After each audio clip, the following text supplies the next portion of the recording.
तो दोस्तों एक बार फिर स्वागत है आपका हमारे चैनल पर। मेरा नाम है वरुण और हम बात कर रहे हैं हिंदी भाषा का या हिंदी साहित्य की बहुत सारे टॉपिक्स हम अभी तक कवर कर चुके हैं, जिसमें हमने संज्ञा, सर्वनाम, क्रिया, विशेषण, बहुत सारी चीजें, चाहे संधि हो, समास हो, छंद हो, ये सारी चीजें हमने डिस्कस कर चुकी है। आज के इस वीडियो में हम बात करने वाले हैं अलंकारों की। जी हाँ, अलंकार ऐसा टॉपिक है जहां से हर एक एग्जाम में क्वेश्चन पूछे जाते हैं, 2 से 3, क्योंकि हिंदी भाषा का सबसे इंपॉर्टेंट पार्ट क्या है? अलंकार। अब अलंकार क्या होता है, कितने प्रकार के हैं, सारी चीजों को हम डिटेल में यहाँ डिस्कस करने वाले हैं। तो भाई वीडियो को देखना है आखिर तक ताकि ये पूरा टॉपिक आपका क्लियर हो जाए और यहां से आने वाले क्वेश्चन यूं सॉल्व करें आप, जो गलती की गुंजाइश ना रहे। तो भैया अलंकार की परिभाषा से स्टार्ट करते हैं। उससे पहले दोस्तों में इसको शेयर कर देना है ताकि उनका भी भला हो जाए, और चैनल सब्सक्राइब कर लेना है ताकि सारी की सारी प्रतियोगी परीक्षाओं की तैयारी यहीं इसी चैनल पर हो जाए आपकी। तो भाई अलंकार क्या है? अलंकार अलंकार जैसे आपको पता ही होगा,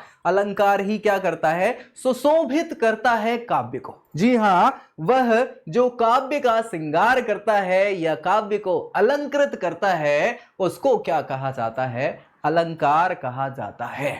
क्या भैया?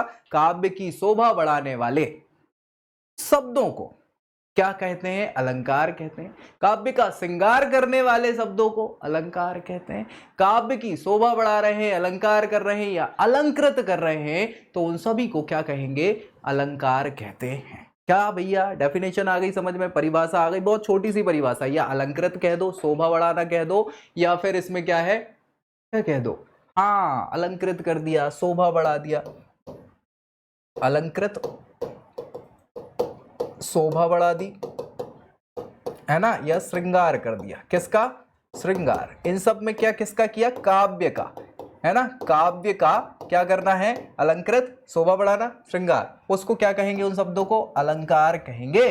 अलंकार भाई साहब 2 प्रकार के होते हैं। बेसिक साफ सुथरी बात है, पूछ लिया जाता है अलंकार कितने प्रकार के होते हैं, तो सामान्यतः अलंकार 2 प्रकार के होते हैं। एक होता है शब्दालंकार, दूसरा होता है अर्थालंकार। क्या होता है? शब्दालंकार और अर्थालंकार, मतलब शब्द के अलंकार और अर्थ के अलंकार।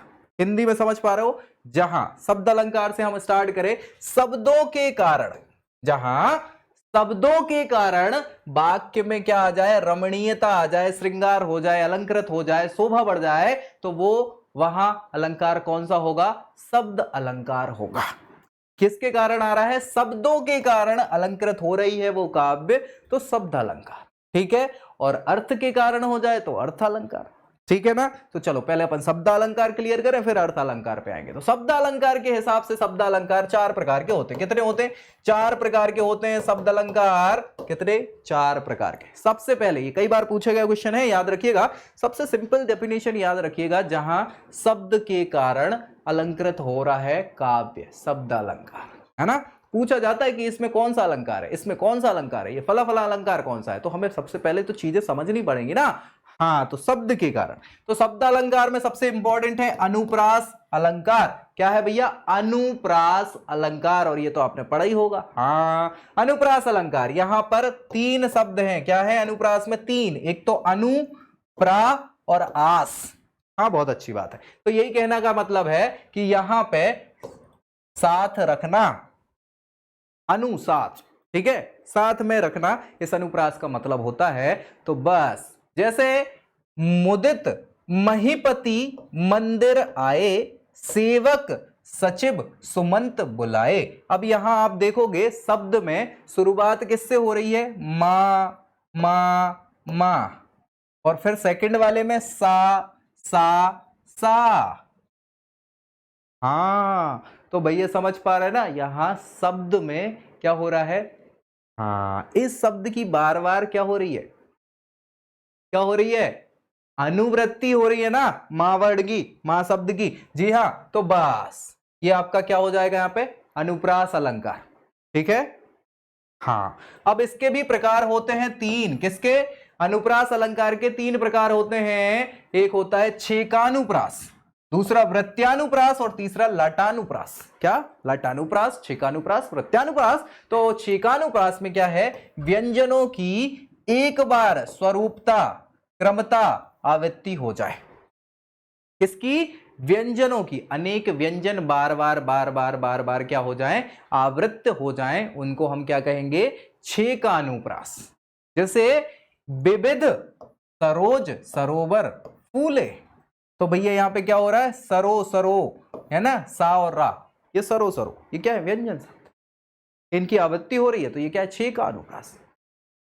प्रत्यानुप्रास में क्या हो रहा है, एक या व्यंजन वर्णों की आवृत्ति क्या हो रही है, कई बार हो रही है, कई बार, मतलब तरणी तनुजा तट तमाल तरवर बहुछाए, मतलब यहां पे ता ता ता ता ता, कितनी बार ता आ गया, ता ता ता ता ता ता, ता।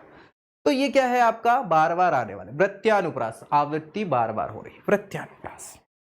फिर लाटानुप्रास, इसमें क्या है, हाँ, इसमें मात्र के भेद से शब्द और अर्थ दोनों की पुनरावृत्ति हो। जैसे पूत सपूत तो का धन संचय, पूत कपूत तो का धन संचय।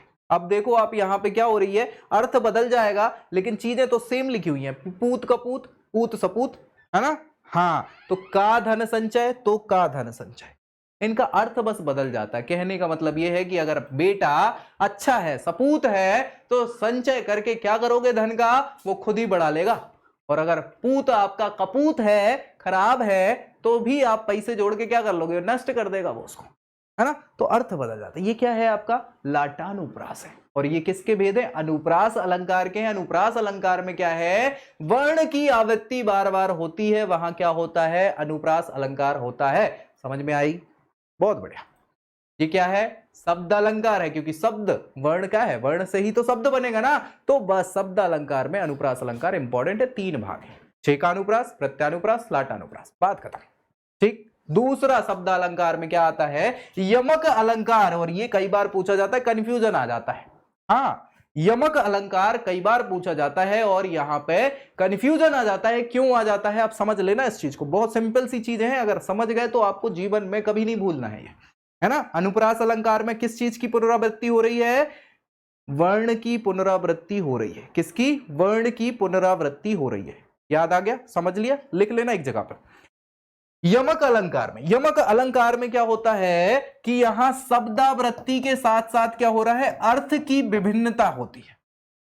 शब्द की आवृत्ति तो हो रही है, लेकिन उस हर शब्द की आवृत्ति के साथ उसका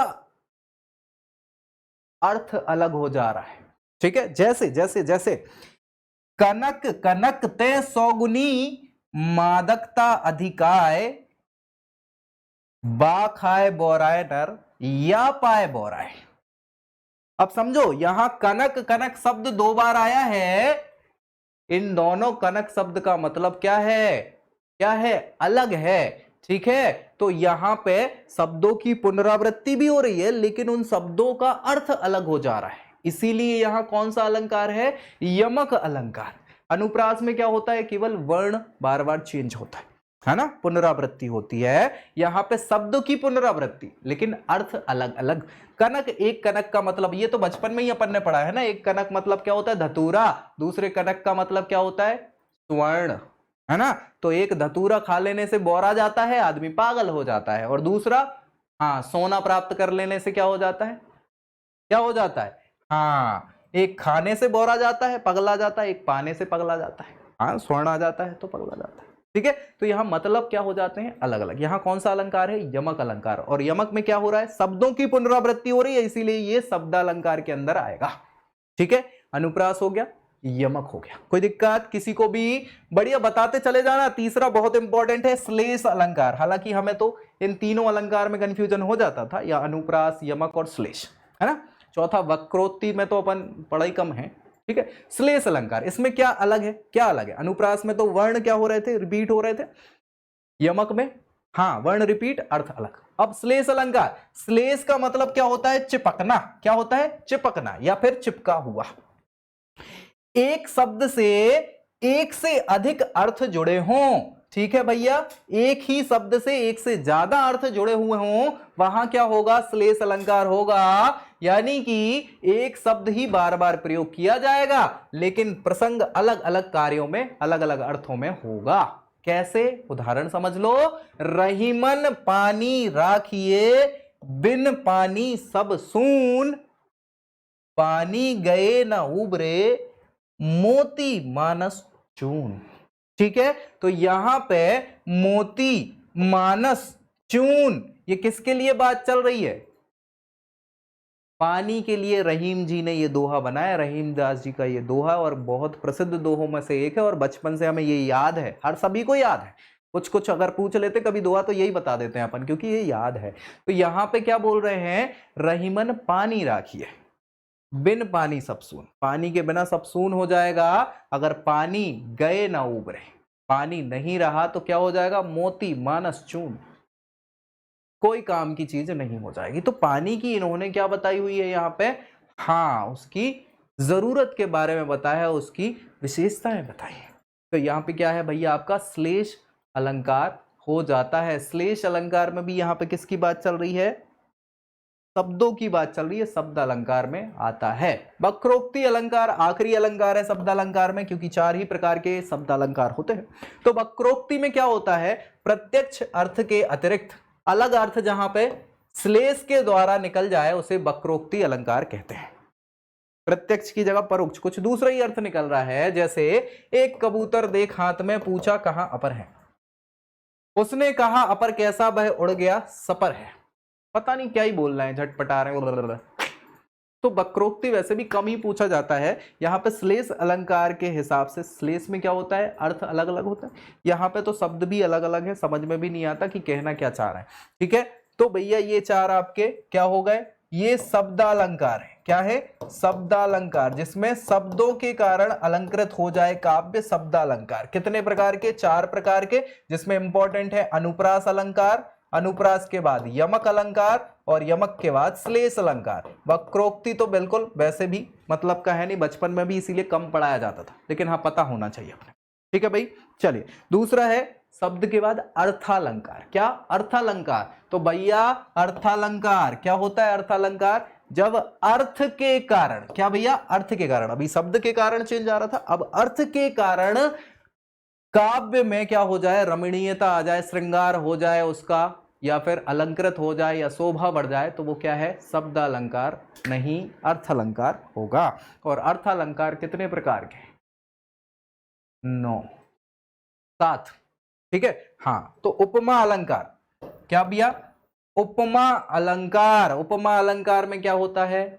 जब समान धर्म, स्वभाव, शोभा, गुण, इन सब के आधार पर एक वस्तु की तुलना करी जाए, किससे? दूसरी वस्तु से, तो वहां पे क्या होता है? उपमा अलंकार आता है। जैसे पीपर पात सरस मन डोला, पीपर पात सरस मन डोला, ये क्या है? उपमा अलंकार हो रहा है यहाँ पे। अब जैसे उपमेय, इसके अंदर 3-4 चीजें आती हैं उपमा अलंकार के अंदर, क्योंकि धर्म आते हैं यहाँ पे। उपमेय उपमान का गुण बनता है जिसकी उपमा दी जाए। तो किसकी उपमा दी जा रही है? पीपर पात, पीपर पात सरस मन डोला। ठीक है, हाँ। तो भैया यहां पे उपमा जिसकी दी जाए और उपमा जिसको दी जाए, उपमेय उपमान, समानतावाचक शब्द इसमें क्या है? जिमी भी सासी ज्यों जैसे सम सरस। तो सरस क्या है? ये क्या है? समानतावाचक। समान धर्म या साधारण उपमान और उपमेय के बीच जो बात समान रूप से पाई जाती है वो क्या है? मन। मन क्या है? डोलता है इधर उधर। हाँ, तो ये सारी चीजें कहाँ आती हैं? उपमा अलंकार में। क्या क्या है? उपमेय, उपमान, समानता और समान धर्म, ये सारी चीजें किसके अंदर आएंगी? उपमा अलंकार के अंदर आएंगी। अब उपमा के भी प्रकार होते हैं, एक होता है पूर्णोपमा, दूसरा होता है लुप्तोपमा। क्या? पूर्णोपमा, लुप्तोपमा। पूर्णोपमा मतलब जहां उपमेय, उपमान, समानतावाचक शब्द और समान धर्म ये चारों विद्यमान रहते हैं, वहां पूर्ण तरह से उपमा। उपमा कब दी जाएगी? जब सब प्रेजेंट हो तब उपमा होगी, है ना? तो जब पूर्ण उपमा, जब चारों अंग हों समान रूप से, तब पूर्ण उपमा। अब अगर एक भी अंग कम हो गया तो क्या हो जाएगा? हाँ, लुप्तोपमा, जहां चारों में से किसी एक का कोई एक अंग भी लुप्त हो जाए, लोप हो जाए तो लुप्त उपमा, बात खत्म। बड़ा सिंपल सा काम। चलिए, तो ये उपमा अलंकार हो गया। इसके बाद दूसरा अलंकार है रूपक अलंकार। क्या है भैया? रूपक अलंकार। ये कई बार पूछा जाता है, जहां उपमेय पर उपमान का आरोप किया जाता है। उपमेय पर उपमान का आरोप किया जाता है, इसमें समानतावाचक पद का कथन नहीं होता। इसमें कोई समानतावाचक नहीं है, ये समानतावाचक नहीं है, उपमा हो जाता नहीं तो, है ना, या लोपोपमा हो जाता। तो भैया क्या है? समानतावाचक पद नहीं होता। जैसे चरण कमल बंदो हरि राई, है ना, तो क्या कह रहे हैं भैया यहाँ पे? चरण कमल बंदो हरि राई, मतलब चरण कमल, चरण कमल, कमल के समान चरण कोई वंदना कर रहे हैं, किसके? हरि के। तो यहां उपमेय, उपमान और सारी चीजें समानता नहीं है। ठीक, क्या है? रूपक अलंकार होता है यहां पे उपमेय में उपमान की आरोप किया जाता है। हाँ, उत्प्रेक्षा अलंकार तीसरा। क्या भैया? उत्प्रेक्षा अलंकार। तो उत्प्रेक्षा अलंकार यहां क्या है? अब उपमेय में उपमान की संभावना की जाती है। रूपक में क्या किया जा रहा है? आरोप किया जा रहा है, किसका? उपमेय में उपमान का। उत्प्रेक्षा में, उपमेय में उपमान की संभावना करी जा रही है। उत्प्रेक्षा मतलब उत्कृष्ट रूप से प्रेक्षण करना, वो उत्प्रेक्षा है, देखना। ठीक है, उपमेय में उपमान को प्रबल रूप से देखना। जैसे यहां पे मनु, जनु, जनहु, जानो, मनो, मनहु, ये सारे शब्द यूज करे जाते हैं वहां पे उत्प्रेक्षा अलंकार में। ये बस इससे याद आता है अपने को, तो बाकी तो याद रहता नहीं है। जिन भी काव्य में मनो, मानु, जनो, जानो ये शब्द आ जाए ना, वहां क्या है? उत्प्रेक्षा। क्यों? क्योंकि उसके कारण ये चीजें हो रही हैं, यहां पे संभावना प्रदर्शित करी जा रही है उपमेय में उपमान की। ठीक है, उदाहरण देखना। गोरे मुख पे श्याम तिल लगे बहुत अभिराम, मानहु चंद विछाई के पोड़े सालीग्राम। ठीक है, हाँ भैया, गोरे मुख पे, जैसे गोरे गोरे मुखड़े पे काला काला चश्मा, है ना, वैसे यहां कह रहे हैं गोरे मुख पे श्याम तिल, काला तिल होता है ना, लागे बहु अभिराम, बहुत ही लागता है ना। तो यहां पे क्या? ये उत्प्रेक्षा है। मनहु मतलब फिर यहां उपमा दी जा रही है, मानो चंद विछाई के पोड़े सालीग्राम, यानी कि यहां पे चंद्रमा में जो, हाँ, उससे इसको क्या किया जा रहा है? संभावनाएं दिखाई जा रही, चांद से उस मुखड़े को क्या किया जा रहा है? कंपेयर कर। उत्प्रेक्षा अलंकार। ठीक है, बढ़िया। चलिए नेक्स्ट है उल्लेख।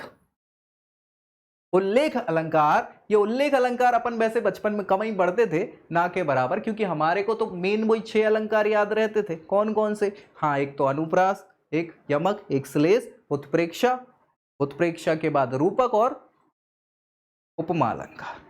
एक आध दो और अपन पढ़ लेते थे बीच में, तो ये मेन वही हुआ करते थे, लेकिन अपन को अभी सब पढ़ना है, क्या पता क्या पूछ ले, है ना। चलो, तो उल्लेख अलंकार, यहां पर एक ही वस्तु का अनेक व्यक्तियों के द्वारा अनेक प्रकार से वर्णन किया जाए, वहां पे क्या होता है? उल्लेख अलंकार होता है। जैसे उसके मुख को कोई कमल, कोई चंद्र कहता है, समझ रहे हो? हाँ, उसके मुखड़े को कोई कमल जैसा मुखड़ा कहता है, कोई चंद्रमा जैसा मुखड़ा कहता है। तो एक ही व्यक्ति किसको? चेहरे को ही क्या कर रहे हैं? अलग अलग प्रकार से उपमा दे रहे हैं। यहां पे क्या हो जाता है? हाँ, उल्लेख अलंकार होता है। हालांकि ये कम ही पूछा जाता है। नेक्स्ट है भ्रांतिमान अलंकार। हाँ, ये कभी कभार पूछ लिया जाता है।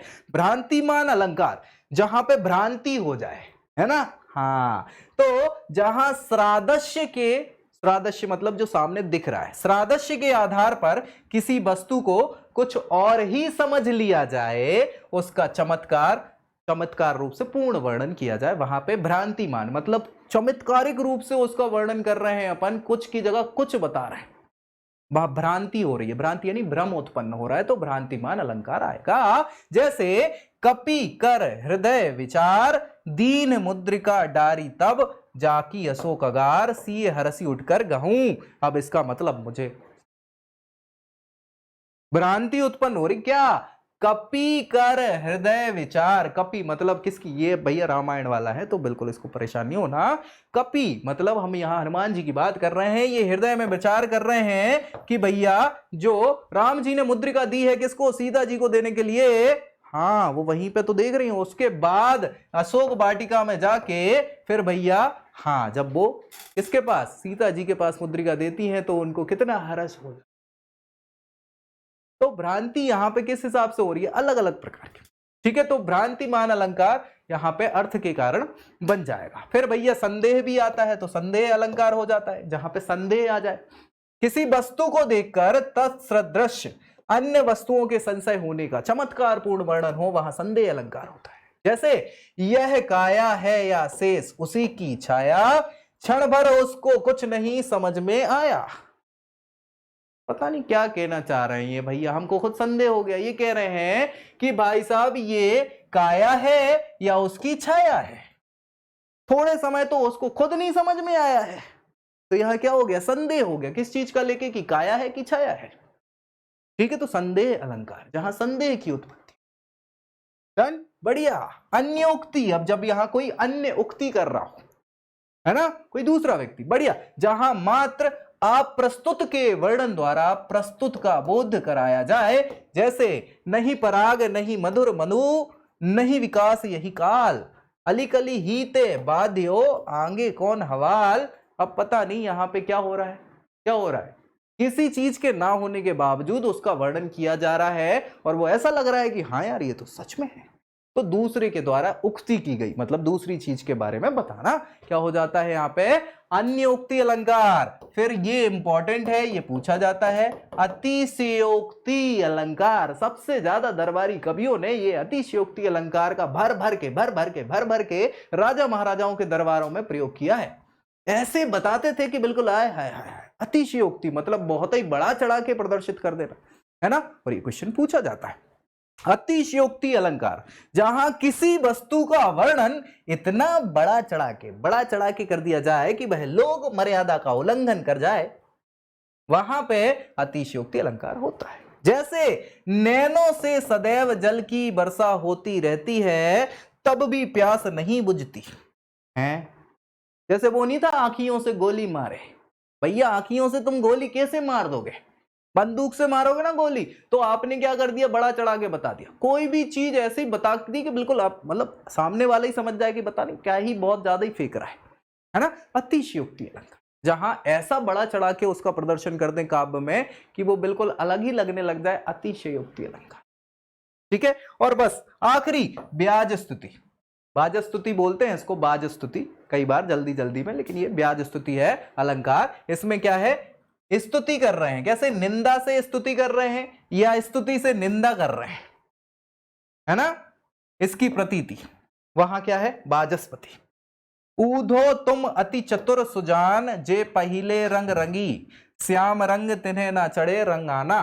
पता नहीं क्या लिखा है, इसकी तुक मेरे से नहीं बन पा रही है, लेकिन हाँ यहां कहने का मतलब है किसी चीज को या तो उसकी निंदा करके उसकी स्तुति करना या स्तुति करके उसकी निंदा कर देना। ऐसा हो, जब मान लो किसी चीज की हम भाई बुराई कर रहे हैं और बोल दें कि यार ये तो अच्छा है, या अच्छी करते करते बुराई करने लग जाएं, तो वहां क्या हो जाता है आपका बाजस्पति, या फिर इसको ब्याज स्तुति अलंकार कहा जाता है। ये सारे के सारे 9 अलंकार जो हैं, कौन कौन से, ये अर्थों के आधार पे जो अलंकृत कर रहे थे, अर्थ अलंकार के अंदर आ रहे थे। 4 वाले जो शब्दों के कारण अलंकृत हो रहे थे, शब्द अलंकार के प्रकार हो रहे थे। तो ये टोटल 2 प्रकार के अलंकार हैं, शब्द अलंकार, अर्थ अलंकार, और इनको मिला के 11 प्रकार के अलग अलग अलंकार बनते हैं। बचपन में हमने 6 प्रकार के ही अलंकार पढ़े थे, लेकिन ये 5 और पढ़ लेना, एक्स्ट्रा है, काम आ जाते हैं। हाँ 5 नहीं 7 और, है ना, 13 हो गए ना, 9 जे 4 वो 13।